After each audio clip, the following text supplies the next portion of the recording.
Evangelio de hoy martes 27 de mayo del 2025. Lectura del Santo Evangelio según San Juan capítulo 16 versículos 5 al 11. En aquel tiempo, dijo Jesús a sus discípulos: Ahora me voy al que me envió, y ninguno de vosotros me pregunta: ¿A dónde vas? Sino que, por haberos dicho esto, la tristeza os ha llenado el corazón. Sin embargo, os digo es la verdad. Os conviene que yo me vaya, porque si no me voy, no vendrá a vosotros el Paráclito. En cambio, si me voy, os lo enviaré. Y cuando venga, dejará convicto al mundo acerca de un pecado, de una justicia y de una condena. De un pecado, porque no creen en mí. De una justicia, porque me voy al Padre, y no me veréis. De una condena, porque el príncipe de este mundo está condenado. Palabra del Señor. Gloria a ti, Señor Jesús. Jesús, en su discurso de despedida, se dirige a sus discípulos con palabras que, aunque llenas de promesa, les resultan difíciles de comprender. Les dice que se va al Padre, pero que su partida traerá consigo una ganancia aún mayor: la venida del Paráclito, el Espíritu Santo. Este anuncio no mitiga la tristeza que embarga los corazones de sus seguidores. No entienden plenamente lo que implica su partida, ni mucho menos lo que significa la venida del Espíritu. Sin embargo, Jesús afirma con contundencia que es mejor para ellos que Él se marche. Esta afirmación paradójica encierra un misterio profundo. Lo que los discípulos no podían entender en ese momento es que la presencia física de Jesús, aunque transformadora, era limitada. Estaba sujeta al tiempo y al espacio. Pero el Espíritu que habría de venir no estaría limitado por tales condiciones. Estaría en todos los lugares, a toda hora, presente en el corazón de cada creyente, guiándolos, instruyéndolos, consolándolos, fortaleciendo su fe en medio de las tribulaciones. El Espíritu sería una presencia interior, constante, silenciosa pero poderosa.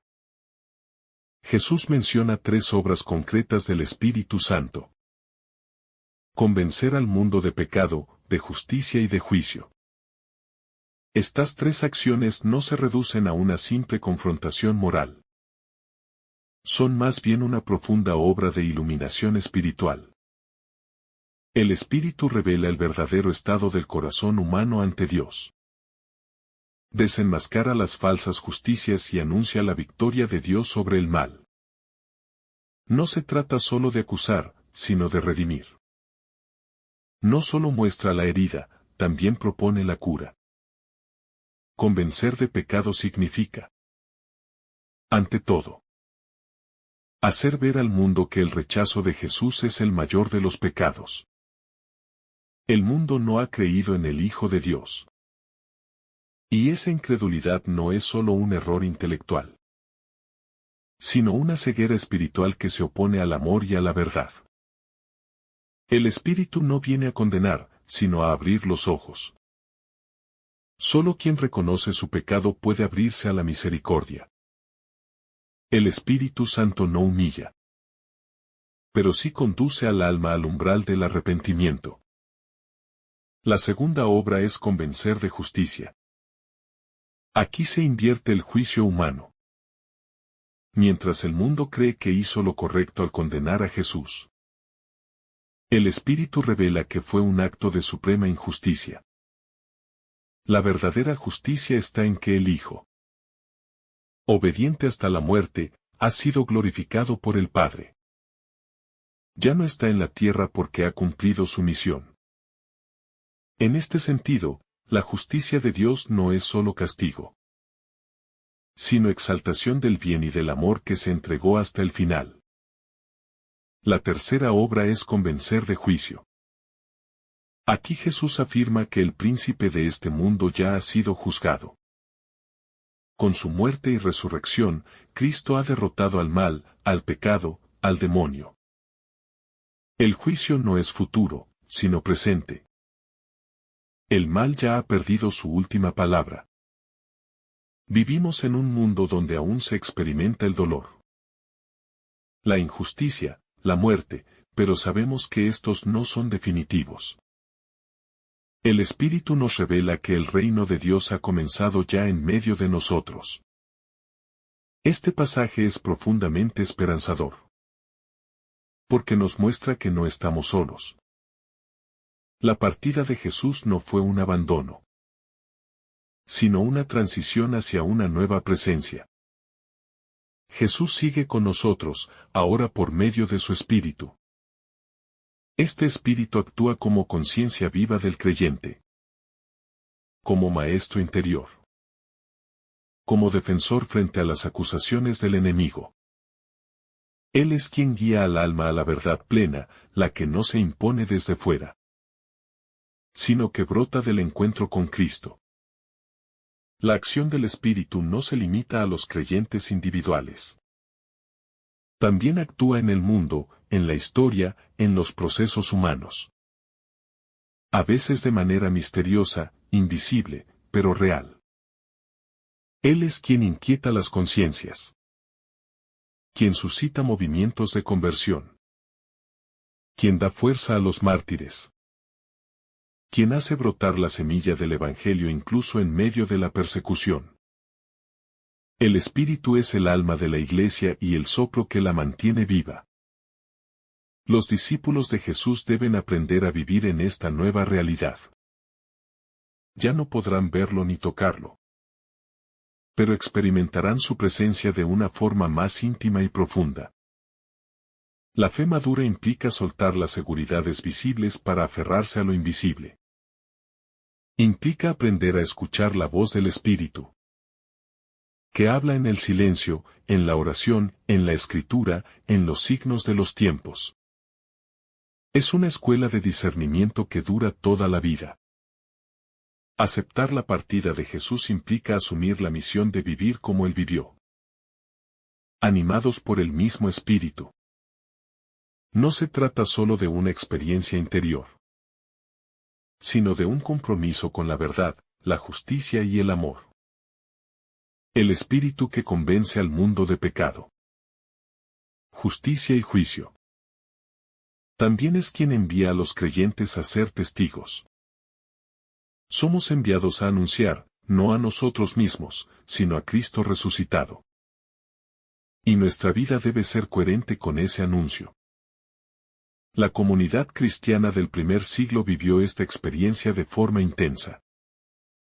Tras la ascensión del Señor, perseveraron en oración hasta recibir el don prometido. El Espíritu los transformó. De miedosos a valientes. De ignorantes a sabios, de dispersos a misioneros. La misma promesa vale hoy para nosotros. Si abrimos el corazón al Espíritu, Él también nos transformará. Nos dará palabras cuando no sepamos hablar. Consuelo cuando el mundo nos rechace, esperanza cuando el camino se vuelva oscuro. Este pasaje de San Juan nos recuerda que la vida cristiana no es solo una doctrina, sino una relación viva con Dios por medio del Espíritu. Es dejarse guiar, dejarse corregir, dejarse amar. Es aceptar que muchas veces no entendemos todo de inmediato, pero que podemos confiar. Jesús no nos deja huérfanos. Su Espíritu está con nosotros y nos lleva siempre de regreso al corazón del Padre. El Espíritu nos convence, pero no a la fuerza. Respeta nuestra libertad. Nos invita, nos inspira, nos sugiere.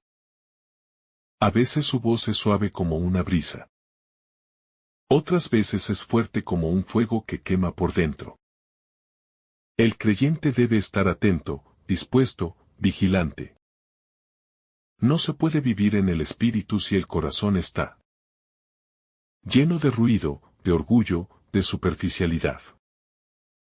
El espíritu habita en la profundidad del alma, allí donde se gesta la verdad. También es importante recordar que esta obra del espíritu es continua. No es algo que sucede una vez y ya está. Cada día el espíritu trabaja en nosotros, purificando nuestras intenciones, iluminando nuestras decisiones, renovando nuestra esperanza. Es una dinámica constante de conversión, de crecimiento, de configuración con Cristo. Por eso la vida cristiana es una vida en camino, siempre abierta a la novedad del Espíritu. Finalmente, este pasaje es una invitación a la confianza. A veces sentimos que el mal domina, que la verdad es débil, que la iglesia está en crisis, que nuestra fe se apaga. Pero Jesús nos dice que el Espíritu está obrando. El príncipe de este mundo ya ha sido juzgado. La victoria está asegurada, aunque el combate continúe. Nosotros no luchamos solos. El Espíritu intercede por nosotros, actúa en nosotros, camina con nosotros. No hay mayor consuelo que este. Saber que el mismo Espíritu que estuvo en Jesús, que lo resucitó de entre los muertos, ahora habita en nosotros. Ese Espíritu es fuerza, es luz, es alegría. No estamos huérfanos. No estamos perdidos. No estamos condenados. Estamos en camino hacia el Padre, guiados por la mano invisible pero poderosa del Paráclito. Que esta reflexión nos anime a abrirnos más a la acción del Espíritu Santo, a confiar en su obra en nuestra vida y en el mundo, a dejarnos convencer no solo de nuestro pecado, sino también de la justicia de Dios y de la victoria sobre el mal. Así viviremos con paz, con esperanza y con una renovada pasión por el Evangelio. En muchas ocasiones, los cristianos podemos pasar por momentos en los que sentimos que Dios se ha alejado, que estamos solos en medio del mundo. Es en esos instantes donde estas palabras de Jesús cobran una fuerza especial. Os conviene que yo me vaya. A primera vista, suena como un consuelo extraño. Pero es una verdad poderosa. Jesús promete una presencia aún más íntima, más personal, más interior. La del Espíritu Santo. El Paráclito no es un sustituto menor, sino la plenitud del acompañamiento divino. La pedagogía de Dios es admirable. No nos da todo de una vez. Nos va llevando paso a paso. Por eso Jesús no explica todo de golpe, sino que deja espacio para que el Espíritu vaya desvelando, poco a poco, los misterios del reino. El crecimiento en la fe es progresivo. Cada etapa de nuestra vida está marcada por una nueva luz que el Espíritu nos da. A veces entendemos mejor ciertos pasajes del Evangelio, solo después de atravesar experiencias concretas, donde la presencia del Espíritu se manifiesta silenciosa pero eficazmente. Esta promesa de Jesús también es una exhortación a la valentía espiritual. No podemos permanecer en una fe infantil. La partida de Jesús obliga a sus discípulos a madurar. Ya no tendrán su presencia visible. Ya no podrán preguntarle directamente sus dudas, ya no verán sus milagros. Pero eso no significa que queden desamparados. El Espíritu Santo los conducirá a una comprensión más honda. Esto nos enseña que también nosotros, cuando somos despojados de ciertas seguridades, debemos aprender a escuchar al Espíritu en lo profundo del corazón. Uno de los grandes desafíos del cristiano moderno es discernir la voz del Espíritu en medio del ruido del mundo. Hay muchas voces que nos confunden. ideologías, intereses, pasiones, medios de comunicación. En medio de ese bullicio, el Espíritu Santo habla bajito, en la conciencia. Él no grita, no impone. Quien quiera oírlo, necesita silencio interior, oración constante, humildad. El Espíritu no actúa sobre un corazón soberbio o distraído. Solo en la calma del alma puede el creyente captar sus inspiraciones. El Espíritu que convence de pecado no lo hace para condenar, sino para salvar.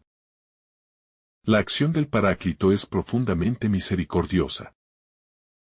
Nos muestra nuestras faltas no para avergonzarnos, sino para rescatarnos. No hay sanación sin diagnóstico. No hay perdón sin reconocimiento del mal. Por eso es tan importante abrirnos al Espíritu con sinceridad, sin máscaras. Decirle, aquí estoy, Señor, con mis heridas, mis errores, mis debilidades. Ven y muéstrame la verdad. Es una oración humilde y poderosa que siempre obtiene respuesta. Asimismo, cuando el Espíritu convence de justicia, nos invita a mirar la vida de Cristo como el modelo supremo. En un mundo que ha distorsionado la idea de justicia, el Espíritu nos enseña que la verdadera justicia se encarna en Jesús. Justo no es quien cumple fríamente la ley, sino quien ama hasta dar la vida. El Espíritu nos revela que la justicia de Dios no es venganza, sino restauración. Él quiere que nosotros también seamos justos en ese sentido. Que defendamos al débil. Que perdonemos al enemigo, que actuemos con integridad. El juicio del que habla Jesús no es un castigo arbitrario, sino la revelación de la verdad. El príncipe de este mundo, el demonio, ha sido vencido. Esa afirmación cambia por completo nuestra percepción del mal. Ya no luchamos contra un enemigo invencible, sino contra uno que ha sido derrotado en la cruz. Aunque el mal parezca triunfar a veces, la victoria de Cristo es definitiva. El Espíritu Santo nos mantiene firmes en esta esperanza, especialmente cuando todo parece oscuro. La esperanza cristiana no es optimismo ingenuo, sino certeza basada en la promesa de Dios. El Espíritu es quien la alimenta, quien la sostiene. Cuando la tristeza o el miedo nos abruman, es el Espíritu quien nos recuerda las palabras de Jesús, quien nos hace experimentar su paz, quien nos fortalece para seguir caminando. Él es nuestro defensor, nuestro abogado, nuestro guía. No hay situación en la que estemos realmente solos si invocamos su presencia. Además, el Espíritu nos impulsa a la misión. No es un don solo para nuestro consuelo personal. El Espíritu nos mueve a salir de nosotros mismos, a anunciar el Evangelio, a ser testigos en medio del mundo. Así como los primeros discípulos fueron transformados en Pentecostés y salieron con valentía a predicar. También nosotros somos llamados a ser profetas de esperanza, portadores de la luz de Cristo en un mundo que muchas veces vive en tinieblas. La comunidad cristiana debe ser el lugar donde el Espíritu se manifiesta con libertad. Una iglesia sin Espíritu es solo una estructura vacía. Pero una comunidad que vive en el Espíritu es fuente de alegría, de creatividad, de comunión, de caridad. El Espíritu suscita dones diversos, carismas, ministerios, vocaciones. Él mantiene viva la iglesia, la renueva, la purifica, la hace fecunda. Por eso necesitamos invocarlo constantemente. Abrirle espacio en nuestras celebraciones, decisiones, encuentros. Por último, vale la pena recordar que el Espíritu también actúa en los momentos de dolor. Cuando sentimos que algo en nosotros muere. Cuando sufrimos pérdidas, fracasos, traiciones, el Espíritu está ahí, consolando, iluminando, sosteniendo. Él transforma la cruz en resurrección, el duelo en esperanza, la sequía en fuente de vida. Solo necesitamos abrirnos a Él con fe, aunque sea con una oración sencilla. Ven, Espíritu Santo. No sé qué decirte, pero sé que te necesito. Ven y quédate en mí. Que esta reflexión sobre Juan nos lleve a valorar más profundamente la promesa del Paráclito. A vivir abiertos a su acción. Y a confiar en que su obra en nosotros es continua, paciente y llena de amor. Que no temamos a los cambios, a las despedidas, a las noches oscuras. Porque Jesús ha dicho la verdad, su partida no fue una ausencia, sino una nueva forma de presencia, más honda, más íntima, más fecunda.